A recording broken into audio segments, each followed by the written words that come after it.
Hey there, welcome to episode 159 of the Let's Innovate for Vegas audio program. I am your host, Managing Director of the Innovate for Vegas Foundation, Dan Hugo. Recording this at 3:40 p.m. Pacific Standard Time here in Greater Vegas on Monday, March 2nd, 2026. This will be published as usual on Tuesday morning, and that seems pretty likely. I think we have enough time to get that done. Sometimes we don't. This time I think we do. Tuesday morning, that will be the 3rd. Today's title and topic, Coaxing Participation. If you are not familiar with the Innovate for Vegas Foundation, or perhaps not familiar with the Let's Innovate for Vegas audio program, we have some time. Let me fill you in a little bit. The Innovate for Vegas Foundation is a Nevada nonprofit corporation, a 501c3 public charity. Our purpose statement says very clearly, our purpose is to enable and encourage ideation, innovation, and implementation to make our communities better. There's nothing in there about coding or technology. Innovation can take many forms, and we want to enable and encourage that. Ideation, innovation, implementation, they're three great tastes that go great together. Innovation is right in the middle there. Ideation is about kind of brainstorming, coming up with ideas. It's right there in the name of that one. And then implementation, that one can be a little bit tricky sometimes. So we focus right there in the middle. Innovate for Vegas. Originally Code for Vegas many years ago, part of Code for America, but no longer. We are an independent organization. I'm the managing director. There you go. What more could you want to know? Let's Innovate for Vegas is our weekly audio program. We have had guests before, but occasionally we could have guests. Maybe we'll do that again. But weekly, we talk about various aspects of our initiatives, the goings on, and more recently, we're kicking off the Smarter Smart City Challenge that will last throughout the year. We are the fiscal sponsor of the Smarter Smart City Challenge. We are the lead facilitator so far. That may or may not change, probably not. The website for that is linked from our websites. I will tell you right now, it is smart-city.vegas, and then there will be that's like the homepage, and there will be a Smart City Vegas subdomain configuration that is coming soon. Technically, we have launched the Smarter Smart City Challenge for early adopters. We'll get into that a little bit today in today's episode, Coaxing Participation. As I mentioned, we are an actual Nevada nonprofit corporation with all that goes into being an actual business. We are a nonprofit, but we are a business. So board of directors, bylaws, we file our taxes every year, the 990 for a nonprofit. We do accept donations. That will be a part of this undertaking, to be sure. So hopefully wherever you found this audio program, you're able to locate the episode description, which contains the show notes, including a brief summary, one sentence, which I'll read to you, and our two usual audio program links. So let's get to it. The show notes, hopefully you're able to locate them. With the summary, talking about innovation and all of these things is easy. Actually doing it, or more to the point, convincing people to do it, is quite the other thing. We do have two homepages in our links. The Innovate for Vegas activity site. Activity is not really a great label, but it's where we store our information, or we display it, about our ongoing projects, about participation, and so on. It, like our foundation homepage, is hosted on GitHub, so it's right next to all of our initiative repositories and all the good stuff. So Innovate for Vegas, Innovate for Vegas, spelled out, no spaces. Innovate for Vegas, and then a period, and then org. So that was our original, actually the original website. The original domain was codeforvegas.org, innovateforvegas.org, and then Innovate for Vegas Foundation is sort of the business side of the coin, or the poker chip if you prefer. Innovate for Vegas period foundation, spelled out. So there you go. We will link to, I don't know if it's on there, I got to check, the smart-city.vegas website from there. As I mentioned, we are the fiscal sponsor for this, so people can support the Smarter Smart City Challenge specifically through our 501c3 public charity. That's totally normal. It's an IRS thing. You can look it up. But so we'll facilitate. And we are in year 4 of our own existence, which means we no longer have the Form 1023-EZ cap on annual gross receipts, not revenue, gross receipts from donations and whatnot. So no more $50,000 limit, only the sky. We'll see. We'll see if we can somehow come up with a need for that kind of donation levels. So coaxing participation, it's a challenge itself. In the beginning, I haven't touched on this in a while, but since we are attempting to drive a huge effort, the Smarter Smart City Challenge, that is, through the year, so not just a weekend or a month-long endeavor, this is all through the year, it is as good a time as any to talk about the something that we discovered, again, early on, the something, and which we continue to encounter at every turn. Sounds kind of glib. When we first rebooted Code for Vegas as the Code for Vegas Foundation, Code for Vegas itself formed over a decade ago or so, I think it was. And then the people that founded and drove it moved on from Vegas.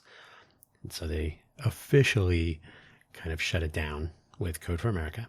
So when we came along in 2022 to reboot the foundation, the Code for Vegas organization, we decided to form an independent entity and not wait for Code for America to come around. And Code for America has since pulled all of their brigade programs in all the different cities and so on. So it was fortuitous that we decided to reboot into a standalone independent Nevada nonprofit corporation rather than being fiscally sponsored by Code for America. So all things worked. And then we renamed ourselves to Innovate for Vegas. So the Code for Vegas Foundation reformed in June of 2022, officially. We formed our Nevada nonprofit June 16th, I think it was. We had some initial interest from anywhere between a dozen and maybe 30 people, depending on whether we were at our finale and then later rally at Tech Alley, our monthly meetup there amongst that crowd, or our monthly hackathon meetup at the International Innovation Center downtown. Fewer people would show up at the Innovation Center, but it was still more than zero. That was nice for a while. Those were interesting times in 2022. So we were post-pandemic lockdown, if you remember those. Who doesn't? And I think people were eager to get out and about and to see what was happening in our little oasis here in the desert.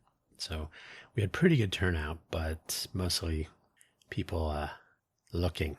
Can I help you today? Nope, just looking. This ended up being what we might call faux interest in two ways. One, people showing up at the Tech Alley meetup were there most likely because they were already at Tech Alley. And in some cases, they seemed to have believed that they were participating by sitting in the room and listening to us talk about it. Not true. As for the monthly hackathon meetup, as soon as it became clear that we were going to be making things, interest waned quickly. In other words, we have to do stuff. There was that boot up period where people were not quite sure what we wanted to accomplish and how they could be a part of it. Were we a job shop, perhaps? Could we perform services for third parties? Can you guys work on a thing for me? Well, no, that's not really how it works, actually. No, and no. We were not, and we were none of those things, and we were not a consulting entity out for hire. So that was confusing even to the person that was the so-called president for a brief while. That was a complete and total mismatch. So we, things settled out eventually. It probably makes sense to remind people who don't remember this. I've mentioned this before. Quick note on my background, my own history of being in this whole scene, I suppose. I haven't talked about this in a while, though. But I have been a software engineer with some extra stuff thrown in there, here and there, for just over 30 years. 33, soon to be 33 years, technically, academically speaking, credentialed with my diploma. Soon after relocating to Vegas from Silicon Valley, I began working for Intel Corporation in the Maker Innovator Group, participating as a mentor or co-organizer or both at many hackathons in different places around the United States, pretty much occasionally elsewhere, along with some adventures at Maker Fairs in San Mateo, the sort of the original Maker Fair, in Queens, New York, the World Maker Fair, and then in Rome And then there were some other minor events as well, but those were the big three. The one in Rome was always pretty cool, to be honest. So Maker Faire Adventures, I was the lead mentor for all 24 teams competing in our reality show, America's Greatest Makers. And that was on TBS, the Turner Broadcast, whatever system. You probably didn't see it. That was true of most people. It was fun though. 24 teams of typically 3 people, but as few as 1. I think there might have been a team bigger than 3 people. I think the maximum size was 4, but it might have been 3. It's been a while. I discovered a few things in my travels, literally and figuratively, while with Intel, which reinforced some things I'd picked up through my career, but from the perspective of those just getting started. Not necessarily on the software or even engineering paths, but the process of turning an idea into some sort of an action, a tangible thing, some implementation for fun or maybe to learn or possibly both. In a short time, often with friends. This was a lot of commas, I know. But basically, what is a hackathon? It comes in different flavors and styles, but at the end of the day, that's what it kind of comes down to. Do you have an idea? We have a problem we want to solve. We have some ideas how we want to do that. Let's come up with something in a couple of days and just see what happens. Usually people will mistake that for, so you're going to build a prototype. No, probably not. More likely a thing that could become a prototype with a little bit more time. If you were getting on an airplane and somebody said, we developed this whole idea in 2 days, you'd say, okay, I'm going to go back. I'm going to wait till this has some more time. Let me step back a little bit. When I first moved to Las Vegas, I noticed that the downtown project, remember that, at the time did not seem to have a connection to academia to feed a local talent pool. So where are the people going to come from to work at these various startups that had moved to the downtown Las Vegas area to pursue their hopes and dreams, which is, it's just a good thing. There was some last mile issues that were left to chance. I know it sounds mechanical, but basically there was no bridge between UNLV and DTP, so the University of Nevada, Las Vegas, and the downtown project. So I tried to build one in the form of the clinic program. Not by myself. I had conversations with the Dean of Engineering College at UNLV to get started and some other people. And we got some people from my old school, Harvey Mudd College, to offer their advice and wisdom. We had a clinic program when I was at Harvey Mudd. I had experienced it directly while I was in college so long ago. So the Code for Vegas Foundation, later renamed the Innovate for Vegas Foundation, is coming from a similar observation that there does not seem to be a connection between local innovators and community elevation. So here we are. A lot of times in the greater Vegas area, when you talk about innovation, it's in the form of a revenue generating startup, and those don't always succeed. So, because they're usually going for, we're a bootstrapped, or we're seeking seed investment, and we're going to create some sort of a business that will lose money for a while. We want to make our money back for the investors, get purchased or acquired in some way by some other company or whatever the case may be. But here we say, you can be a local innovator, but not necessarily go down the path of starting a business, creating a startup. Right? You can actually just try to make our communities better. Apply that innovation in a way that is just going to be beneficial and not be a concern of whether we can actually make money doing it. Sometimes some of the best ideas don't make any money at all. Not initially, anyway. So the Smarter Smart City Challenge. I've talked about this a little bit, especially through last year, 2025. The idea for this challenge is not unlike some other challenges you may have heard of. Actually, statistically, you have not heard of them.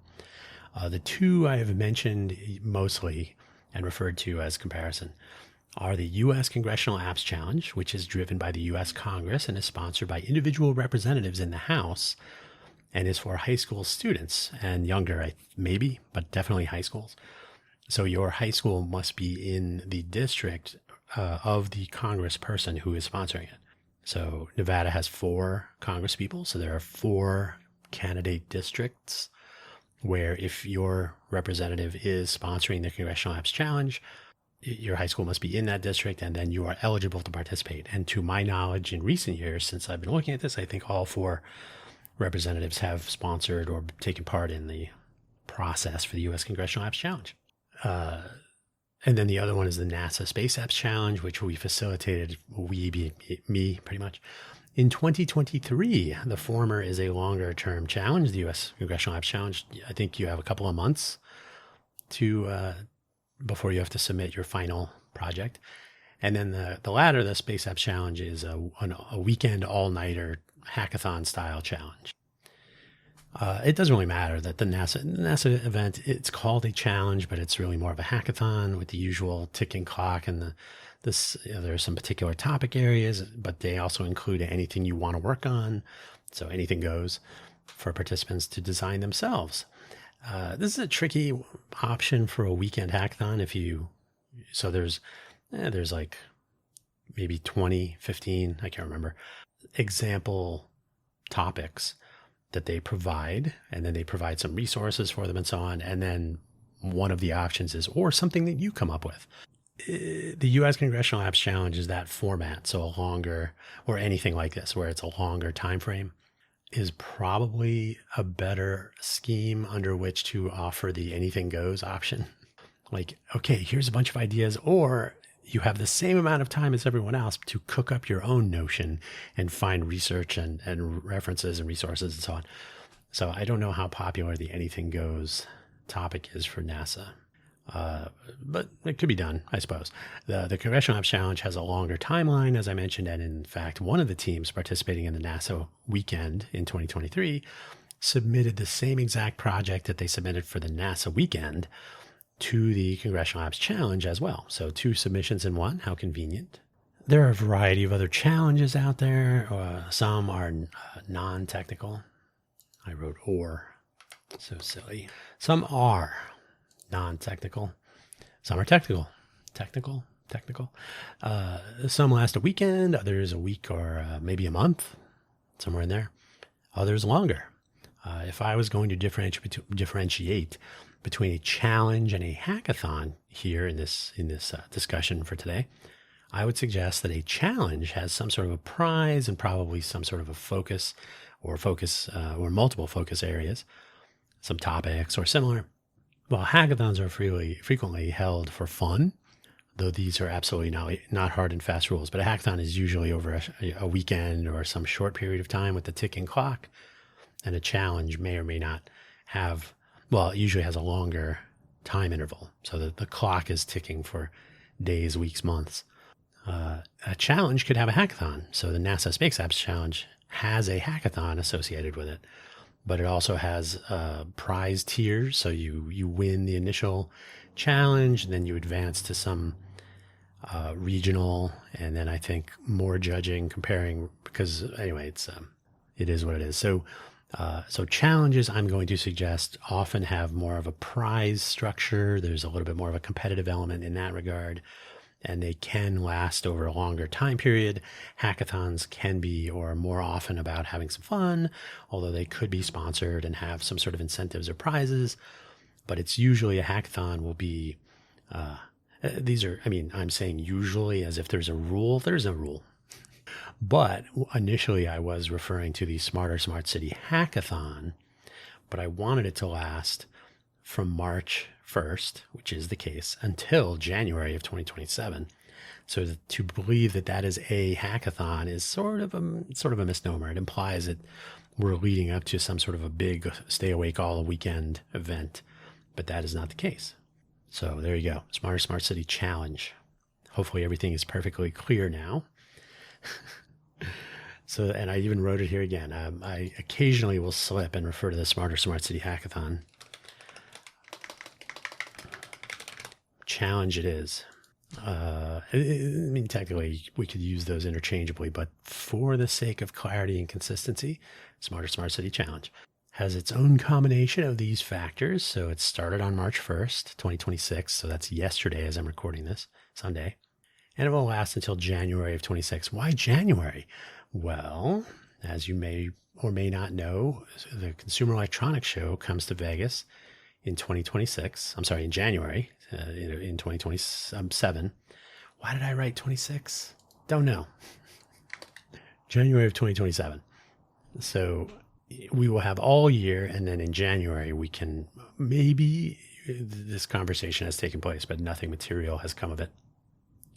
Have a finale of sorts coincident with the CES show in 2027, whether affiliated or not. But it is an interesting time when a lot of people come to Vegas from other places to look for innovation. So why not find what local innovators are coming up with? Ideally, there will be prizes or incentives. Those will come about as we ramp up participation.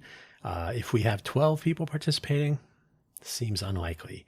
If we have 150 participating, now we're getting somewhere. If we have 1,500 people participating, and by the way, if we look at Clark County, something like 2.3, 2.4 million people, 1,500 people is 0.06 or 7%, 0.06 or 0.07% of the population. So that's a tiny fraction.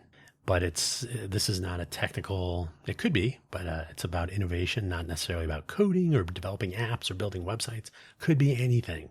This is about getting people involved in their locality, making our smart city smarter, not necessarily doing it by coding. It's doing it by having ideas and then acting on them.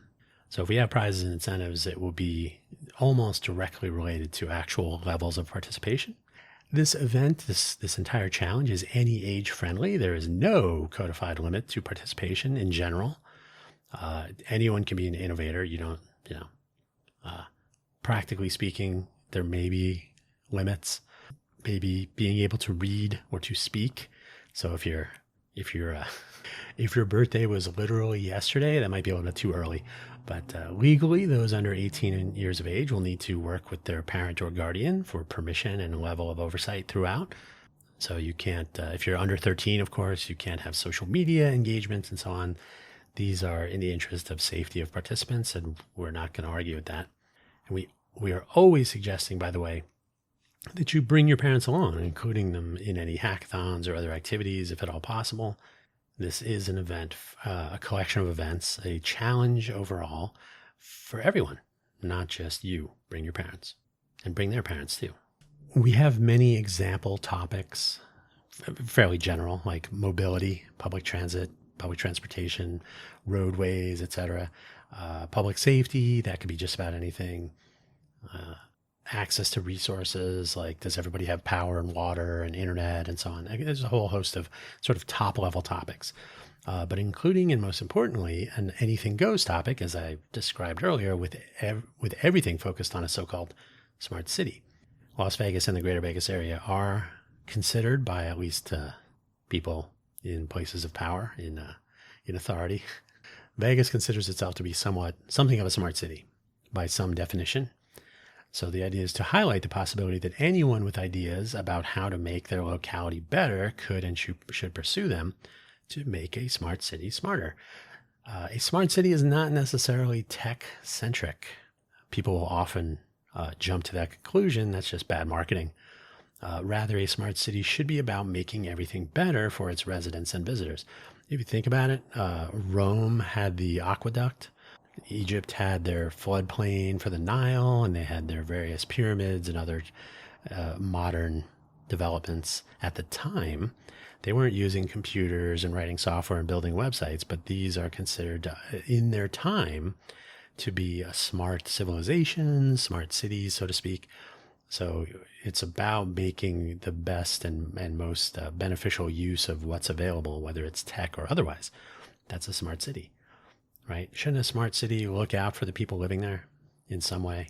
So what it means, what a smart city means to each person, each resident and or visitor can vary, which means making a smart city smarter can be up to the individuals to describe.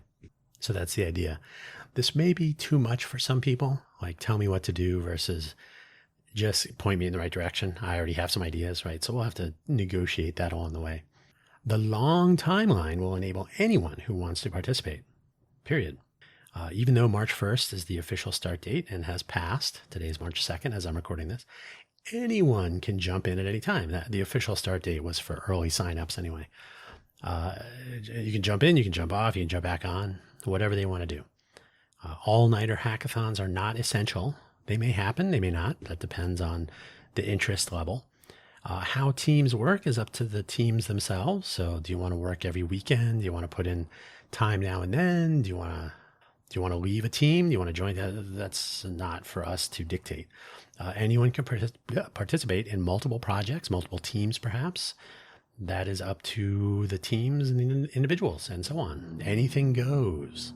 The idea is, and so when we first started doing our monthly hackathon meetups, that was a response we got from a couple of people. Oh, I don't really have time for, I got to work on Monday, or I have family, or I have other commitments. That's okay. So the idea is to enable people to collaborate, to advance their agenda, their ideas, turn them into something on their own schedule, on their, whatever time they want to spend on it, whatever time they have to spend on it. There should be no pressure. Oh, I wasn't able to join the hackathon, and that's okay. For example, if we have hackathons. Hackathons are fun. Hackathons have their place in something like this, but they would not be essential. They would not be required, certainly. So if we do have a hackathon, we can get people to sponsor some snacks and so on. That'd be fun. If you can't participate or you don't want to, that is totally fine. There is a challenge, or a collection of them, before the challenge. And so now technically we have started. The clock is ticking, but we're not necessarily keeping score.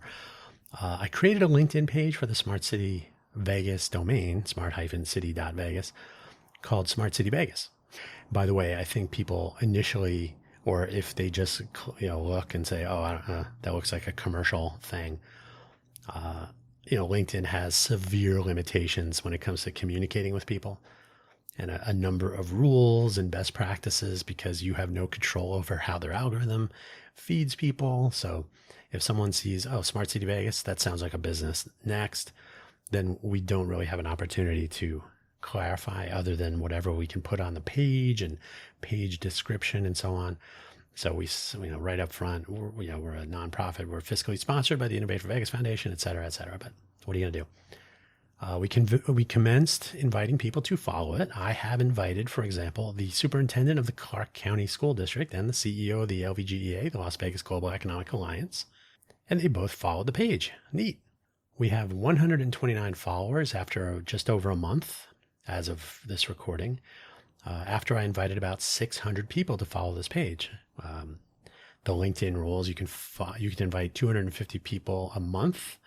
And then if someone accepts an invitation from the current month, you get that invitation back, that number. So in the first month, I created it right at the end of February. So I basically had 2 days. I invited 250 people. Sorry, end of January. And then through February of 2026, I invited 250 more, and 129 have accepted. So I've invited more. So we get 250, and then those 129 people. So we'll call it something like 600 people. Now we're into March, so I have 250 more invitations. I think I've sent out about 10.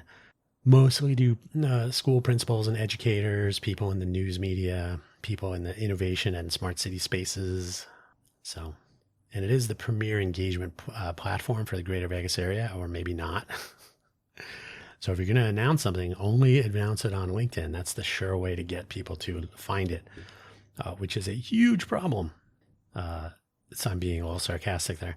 It's not great, especially when we consider that nobody actually engages anything in this scenario. It is a follow and forget platform, especially for this. So very few people have interacted with any of the posts. Certainly nobody has reshared anything. Here's a surefire way to know that you're getting reach. I think all but 2 or 3 of the people following the page are first connections with me. So they're people that I know who I invited, and they follow the page because they received an invitation from me to follow it. So if somebody who's a second or third or some other decides to follow the page, they will show up as, oh, second or third. That means they just follow the page for the sake of knowing, they want to know more. So that would be nice. We're not getting to that level of interest yet.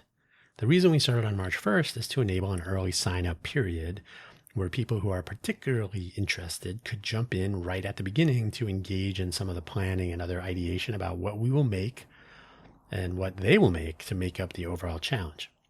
Is this topic list sufficient? Do you have any other ideas you'd like to suggest? Should we have hackathon? Should we do something more over the summer so it's more inclusive of students? Should we do demo times throughout so people can demonstrate their progress? Should we, just things like this. My perspective, if we're going to do something like a Smarter Smart City Challenge where people are going to proactively engage their city, their locality, those people should also be able to proactively engage the challenge planning and so on, right? So one is kind of an analog of the other. We'll find out. The challenge will go through the year. So that means there are a lot of possibilities, but they have to know this event exists. I wrote this even exists, but I pronounced it as though it should have been this event exists. Do people know that the Smarter Smart City Challenge even exists as an event or an idea or anything?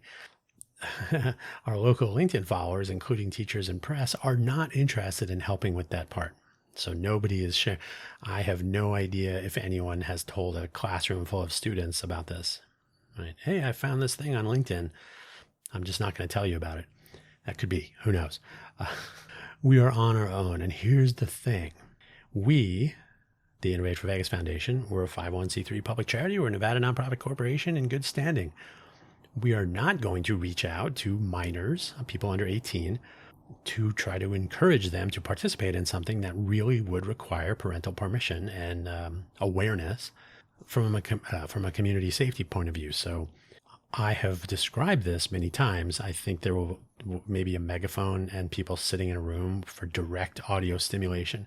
Teachers, we are not going to reach out to your students. We are reaching out to you. You reach out to students, right? So classroom projects, etc. Perfect fit. If you're going to try to teach innovation in a classroom, why not involve them in local community elevation? We'll find out. Basically, the chicken and egg problem is in full effect here. We cannot plan for a challenge that has no participation, so we need to estimate participation with the early signups as part of that timeline. So if we know we get there's a sort of a soft cutoff. We need to have 150 people before we can even call this a viable event challenge. And then hopefully get some help with outreach from those early adopters. Like, hey, if you're participating now and you want to see this succeed, invite a few friends to join in. We can't get any sort of sponsorship on board if we end up with a dozen participants. As I mentioned earlier, it's just not going to happen. And we can't get near our goal of 1,500 participants if there are no prizes or incentives. That's just how Vegas works. The prizes and incentives should be the community elevation, right? The ability to make a positive impact, to address some issue or problem that you've been seeing for, how come nobody's looking at this?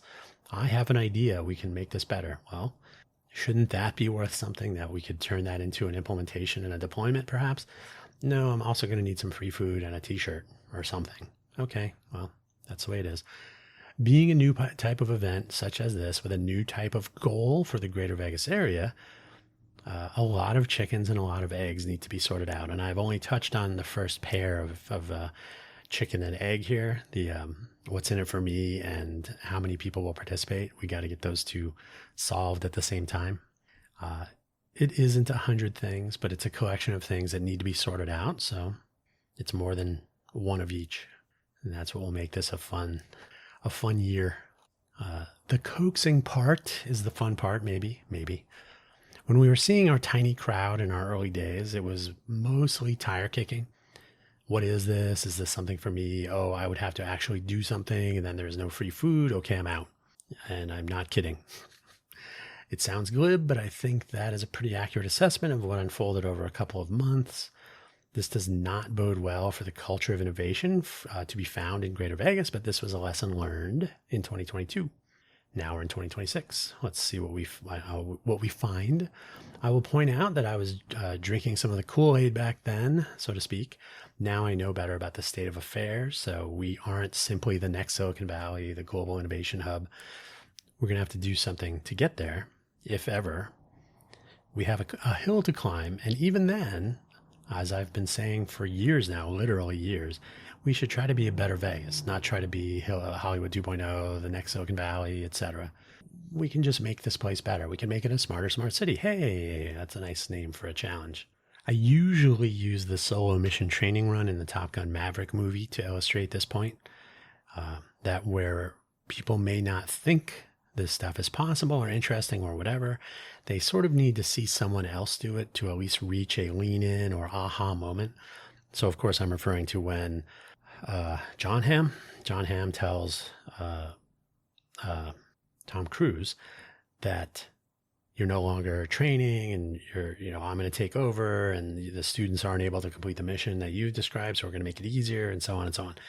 So Tom Cruise performs the mission in less time than they were aiming for, pulls it off all by himself. Everybody's impressed. Oh, okay. It can be done, right? So you kind of need to catalyze that journey for some people. And hopefully those early adopters will do the lean in and, okay, we could do that. And then draw in some of their friends and colleagues and then more people from there and so on.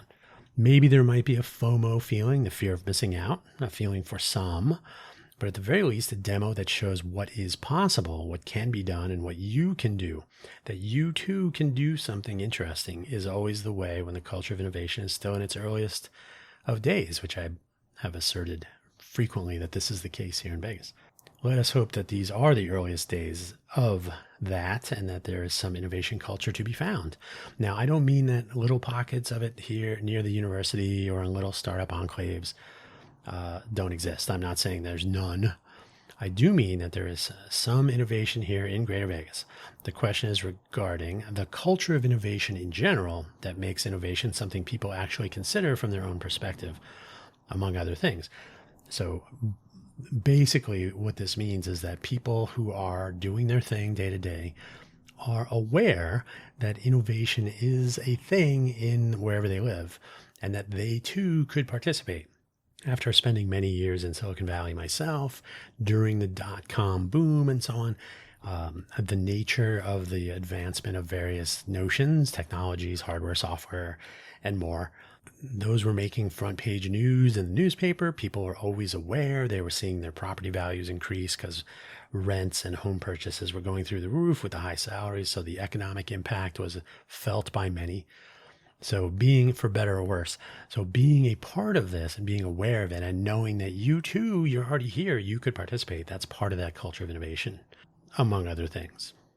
So getting the word out that there is such a thing as the Smarter Smart City Challenge and that it exists is the first step. Getting some early adopter buy-in is the next essential step, and growing the early adoption population, the third step. From there, the steps are pretty straightforward. Show more people the possibilities, invite more people to join in on their own terms, grow the total number of participants. Anyone can do it, a tricky message to convince people that their ideas matter, but that they would need to invest some time and effort to turn them into action of some kind. Like, yeah, I have an idea, someone else should do it. That's not a good sign. Can it be done is the question. So here we go. On our side of this, all volunteer efforts are difficult to get too tied in knots over. We had essentially zero outreach by the way of educators and essentially zero interest from our local media outlets. That's the press, traditional and otherwise.